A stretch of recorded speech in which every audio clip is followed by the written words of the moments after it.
listen, if you are somebody who likes to read between the lines like Lib and I do, We there's love it. there's a lot there that you can go ahead and dissect. First of all, I mean, I heard you the first time when you said you loved him. You didn't have to go and tell me a few more times. That seems like you're trying to make yourself believe it. I'm not quite sure, but listen, the relationship between Josh Allen and Stefon Diggs seems to be a little bit fractured. There is a photo of Stefon Diggs. He did report to mandatory minicamp today. There was a report that came out a few days ago that they were concerned because he wasn't there when it started. He is now here. It is Wednesday. There was a photo of Josh Allen and Stefon Diggs together at camp. However, Stefon Diggs did put a cryptic message, a little subliminal, as the ladies know. We know this well. When you drop that quote in your Instagram story, you hope that one person sees it. He says, "I just be letting people cap. If them lies help you sleep better, tell them, big dog." And this was, I believe, after Josh Allen spoke about his relationship with Stefon Diggs. Now, we know the infamous photo of Diggs on the sidelines after the Cincinnati Bengals took them out of Super Bowl contention and ended their postseason. He was not thrilled. There seemed to be a little bit of arguing between him and Josh Allen. But Liv, I mean, couples therapy, I feel like they may need it. Something's going on here. Yeah, I mean, listen, like you said, we heard you the first time. You love him. Now you're doubling down. Now you're tripling down, and I'm going, okay. Are you talking to us or are you talking to him? Are you hoping he sees this and he knows where you stand? Because if so, pick up the phone, give him a call. But I'll tell you, this is a really tough thing for me because we forget that these athletes are a lot of what they do, and their hunger and their drive is to be the best. They're competitive human beings and they should be competitive. So I can understand some of Diggs' frustrations. I really am not a fan of this, and I don't know the whole story, which is what makes this very, very difficult. But when I feel like there's some selfishness coming out of a player, that's where it gets really tough. I think that obviously, he posted that very cryptic message. I just be letting people cap. It's like, well, then show up to minicamp. Tell your side of the story. But right now we're only going off of what we can see. And what we see is there was a mandatory camp for the team you are a part of, and you did not show up. So it's very interesting. You've got people that get so frustrated with quit looking into it like that. It's just social media. No, I'm going to look into it like that because first of all, women are smart. And this is how we usually crack the code on a bunch of BS we don't want to deal with, is through social media. Okay. I mean, it's social media, as great as it is, can absolutely be a weapon. And so Stefon Diggs can be frustrated all he wants about whether, Josh Allen's capping or we're taking this and running with it and it's a miscommunication, or he's frustrated with the coach saying that he's very concerned. Whatever those conversations are happening on the back end that we can't hear, we don't know. Stefon Diggs, you didn't show up. Plain and simple. We're going off of what we saw. It was a mandatory camp. The rest of the team was there.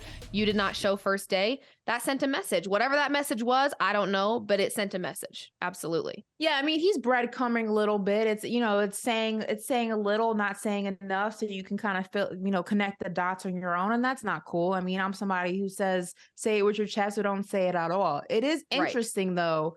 It's kind of similar in a sense to what happened with him in Minnesota. It's this kind of like, subliminal, like, is he happy? Is he not happy? Is he leaving? Is he not leaving? And then eventually he got out of Minnesota and ended up in Buffalo. I just wonder what exactly the issue is for him. Now, I can understand the frustration. Like you said, these are athletes. They want to compete to the highest level. Nobody's just playing the game just to play the game. They're playing to win the game. Now, the Buffalo Bills have underperformed on what was supposed to be a Super Bowl team in the past few seasons. Something somewhere has always gone wrong for them. So I can understand the frustration when you leave one situation in Minnesota that was supposed to be something. It wasn't that. You weren't getting the touches that you wanted. You weren't seeing the time on the field that you wanted, so you left.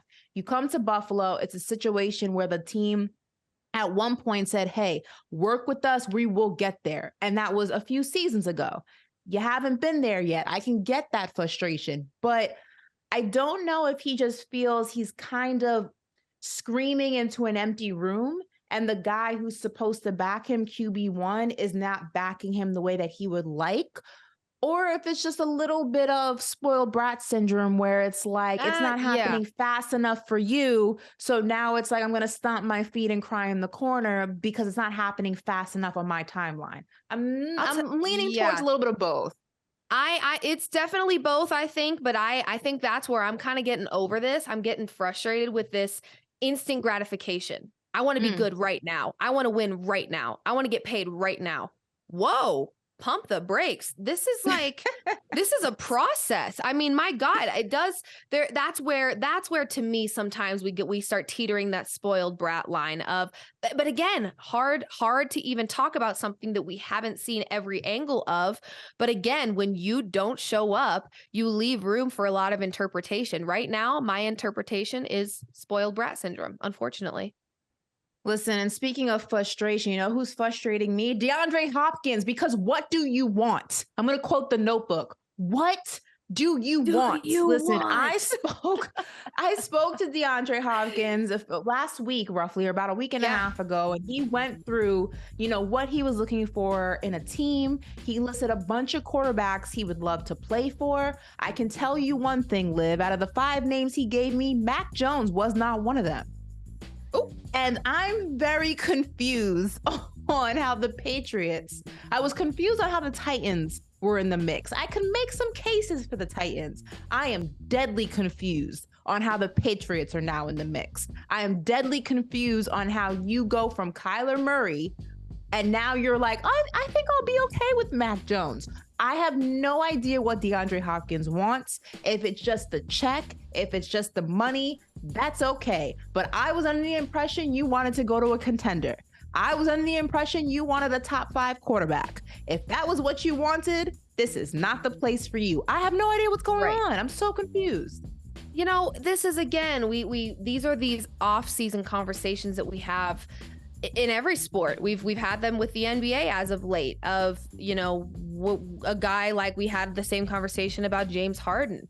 Are you wanting to win? Are you wanting to be the center of attention? Are you wanting to, what is it exact? And you're saying that you spoke with him and he was making it sound like, I want to win. I want a top 5 QB. You're not getting that with Mid Jones and you're not getting that with the Patriots. So now I'm confused and now I'm lost. Where are we headed and what is the main goal here? And so where I get a little caught up is I think that naturally in this sport, you have to be this way. You have to have this mentality, but there's too many players in this league that think they're him.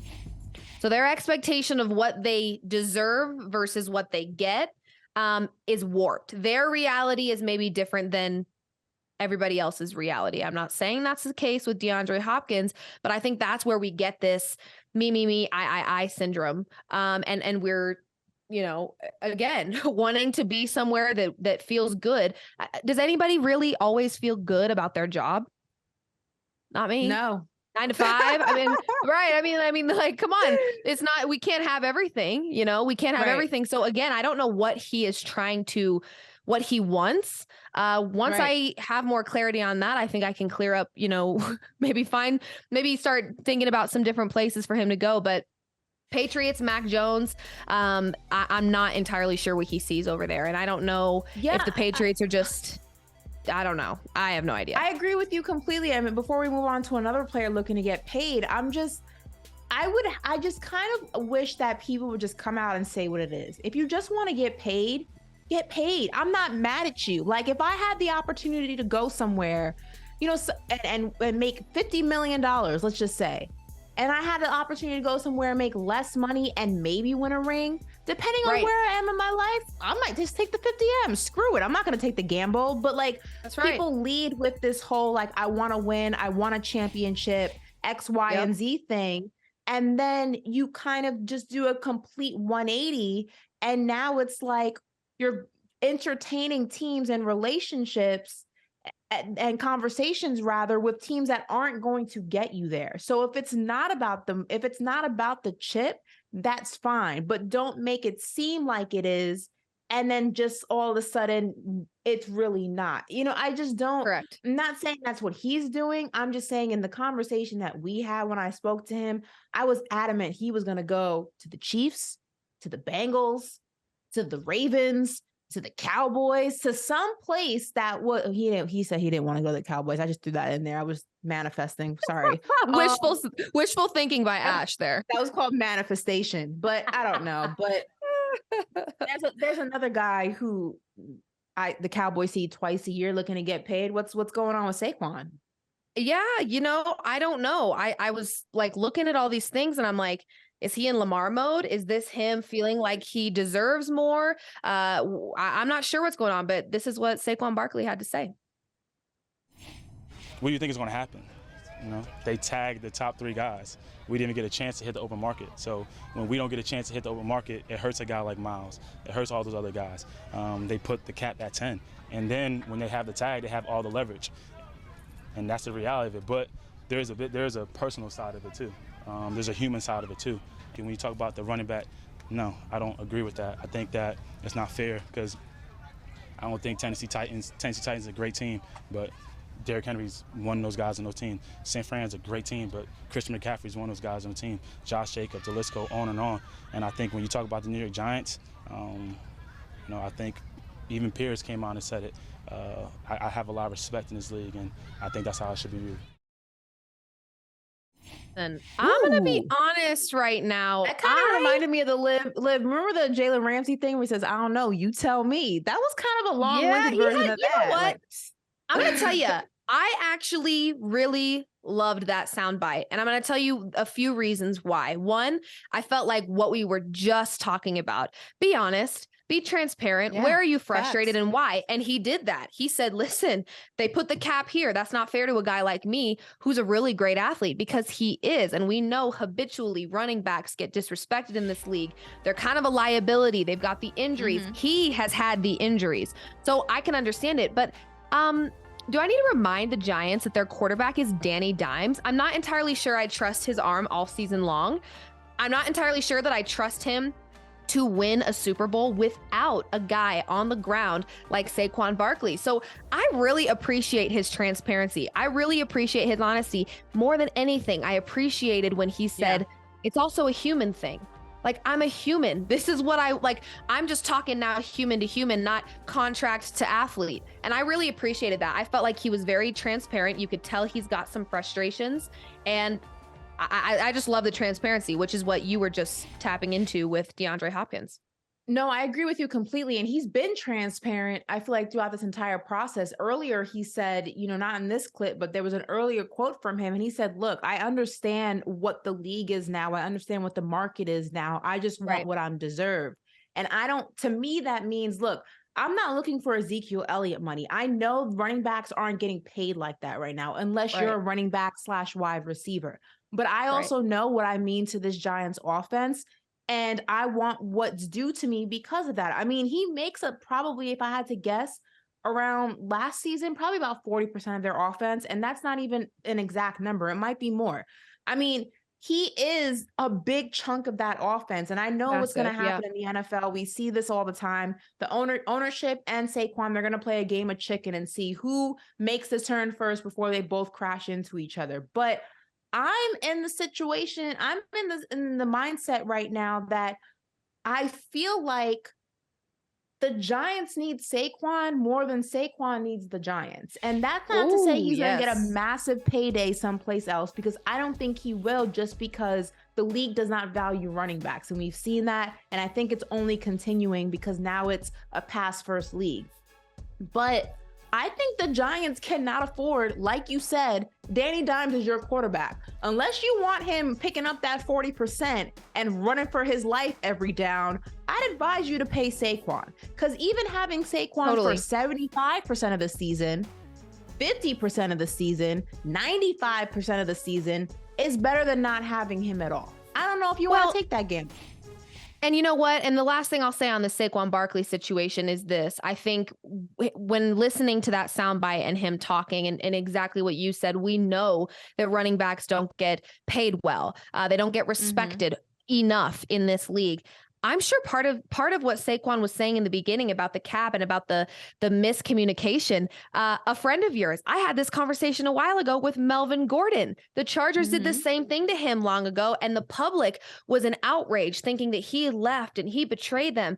And the behind the scenes of it was absolutely not. I didn't want to go anywhere, but they were not transparent with me about the money that was involved. And I think that's exactly what Saquon is saying. And it almost feels like your own people wronged you a little bit. Like they know that running backs don't get respected well enough. Absolutely. And they basically just said, hey, we're not going to be completely transparent with you. And then, oops, we tagged you. Oops, too late. Not sure you're going to make money anywhere else. So you're stuck here. Now you're creating a little bit of a rift in a relationship that I think needs to be good before this season starts. So not a great decision by this Giants team. So hopefully things work out. Speaking of, listen, we got about a month. For people who aren't aware, July 17th is the deadline. So we have about a month and a few days for something to happen. I don't think Saquon's going to move his feet anytime soon. And I don't think the Giants are going to budge. So I feel like this one's going to unfortunately come down to the wire. But Liv, I know there's a topic you are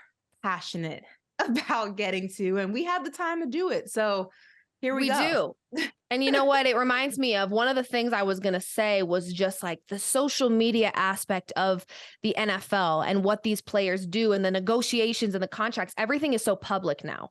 And now we're seeing it start in fourth grade, actually. Fourth grade, we have, I don't even want to put it on, if you don't know, Baby Gronk is who we're about to talk about. I don't even want to put it on Baby Gronk. I want you to watch this clip because I honest to God, you have to. I'm forcing it. Absolutely. Okay. Watch the dad in this clip because that's where the most concern is for me. This is a fourth grader, I remind you. Check this out. Are you him is the real question. Yes. See, I'm going to punch him in. Ask that again, bro. Say, man, what kind of question is that? You see my Instagram? Say that. Ready? Go. All right, go. Hey, Baby Gronk, are you him? What kind of question is that? Look at my Instagram. What are you going to do, to stay sharp and keep your skills up if you're actually not going to go through with middle school and high school? Just work out. No. I'm going to get massages. I'm going to get full body massages by some baddies. All right, ready? Go. You want to ask it again, bro? Yeah. All right, go. I saw that you're foregoing middle school and high school football. How are you going to keep preparing yourself to play college football in this whole process? I'm going to get body massages by baddies. Oh my Lanta. Actually, you cannot make this up. You cannot make this up. It's on footage. And he does it the entire interview. This poor kid innocently answering these questions. I'm going to work out. And here comes dad. No. Ask it again. Is that grooming? Because I'm pretty sure that's textbook grooming right in front of our face, caught on camera.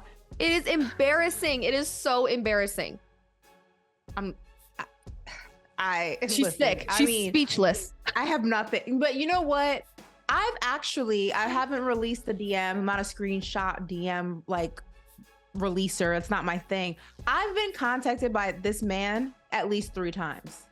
Twice when I was at SI and once since I've been at Sports Illustrated asking me to interview his son.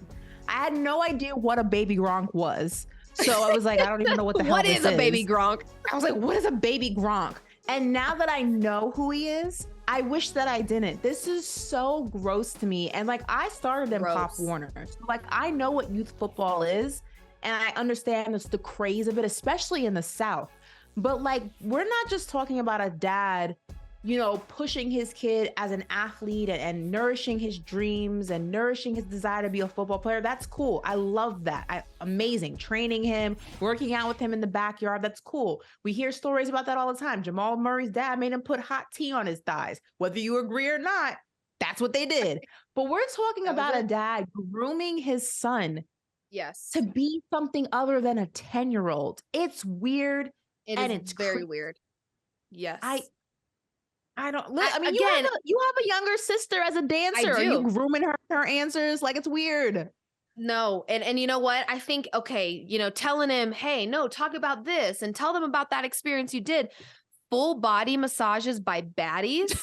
What? I mean, now we're like crossing a line of like very creepy predatory behavior. I mean, and now you're No. DMing Yes. female professional journalism, people and asking them to interview with your son. I don't know a single female journalist right now that would watch that interview and go, absolutely, I want to talk to your son.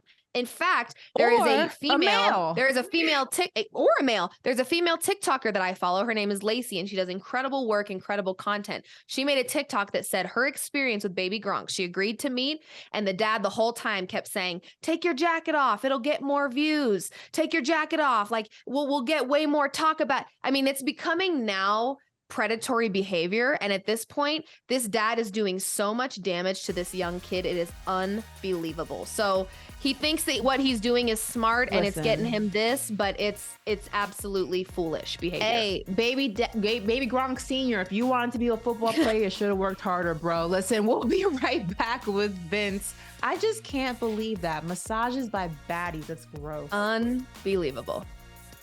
Ugh. Hey, thank you for watching Brother from Another. If you haven't hit that subscribe button, go ahead and do that now. Don't forget, you can catch us 3 to 4 weekdays on PeacockTV.com and on Sirius XM Channel 85.